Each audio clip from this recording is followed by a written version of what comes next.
Pernahkah anda terfikir siapakah wira sebenar yang mampu menyelamatkan bumi kita?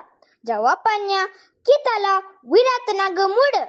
Saya Mitra Stilwinden dari SCKT Bandar Spring Hill. Hari ini, saya akan berkongsi bagaimana tindakan kecil seperti menjimatkan tenaga dan menggamalkan keselamatan mampu membawa perubahan besar. Ayuh, sertai misi saya. Bersama-sama, kita lindungi bumi kita. Pada satu pagi yang cerah, Mitra Shini sedang berjalan ke sekolah. Tiba-tiba, dia menerima satu mesej khas daripada pasukan Wira Tenaga. Wah, misi baharu. Ada pembaziran tenaga di sekolah. Jangan risau, saya Mitra Shini, Wira Tenaga Muda, akan selesaikan misi ini.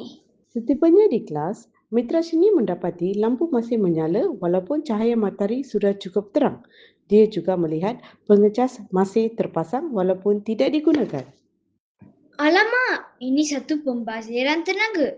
Kalau semua orang membiarkan keadaan begini, banyak elektrik akan terbuang.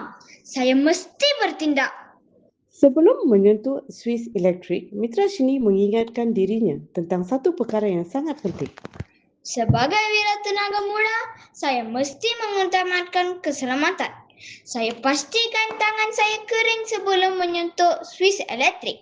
Keselamatan sentiasa nombor 1. Selepas memastikan semuanya selamat, Mitra Shini terus memadamkan lampu yang tidak diperlukan dan mencabut pengecas yang tidak digunakan. Mitra Shini kemudian membuka langsir supaya cahaya matahari dapat menerangi bilik darjah. Lihat, cahaya matahari sudah cukup terang. Pada waktu siang, kita tidak perlu membuka lampu. Gunakan cahaya semula jadi kerana ia percuma menjimatkan tenaga dan mesra alam.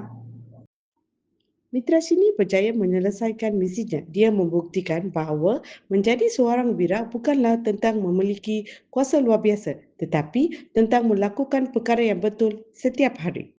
Marilah kita bersama-sama menjadi wira tenaga muda. Padamkan lampu apabila tidak digunakan.